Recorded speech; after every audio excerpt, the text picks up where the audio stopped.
حج کے مہینے معین ہیں جو معلوم ہیں، تو جو شخص ان مہینوں میں حج کی نیت کر لے تو حج کے دنوں میں نہ عورتوں سے اختلاط کرے، نہ کوئی برا کام کرے اور نہ کسی سے جھگڑے، اور جو نیک کام تم کرو گے وہ اللہ کو معلوم ہو جائے گا۔ اور زاد راہ یعنی رستے کا خرچ ساتھ لے جاؤ، کیونکہ بہترین زاد راہ پرہیزگاری ہے۔ اور اے اہل عقل، مجھی سے ڈرتے رہو، اس کا تمہیں کچھ گناہ نہیں کہ حج کے دنوں میں بذریعہ تجارت اپنے پروردگار سے روزی طلب کرو۔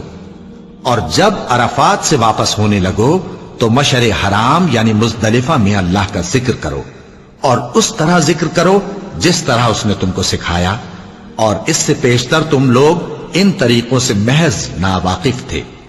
پھر جہاں سے اور لوگ واپس ہوں وہیں سے تم بھی واپس ہو، اور اللہ سے بخشش مانگو، بے شک اللہ بخشنے والا ہے، رحمت کرنے والا ہے۔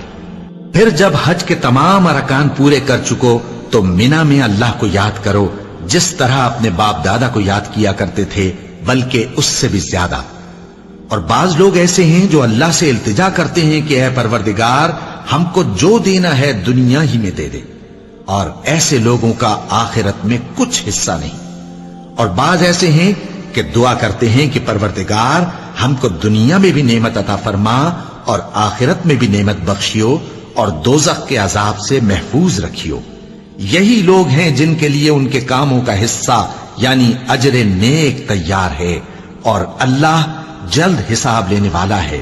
اور قیام منا کے دنوں میں جو گنتی کے دن ہیں اللہ کو یاد کرو، اگر کوئی جلدی کرے اور 2 ہی دن میں چل دے تو اس پر بھی کچھ گناہ نہیں، اور جو بات تک ٹھہرا رہے اس پر بھی کچھ گناہ نہیں۔ یہ باتیں اس شخص کے لیے ہیں جو اللہ سے ڈرے، اور تم لوگ اللہ سے ڈرتے رہو اور جان رکھو کہ تم سب اس کے پاس جمع کیے جاؤ گے۔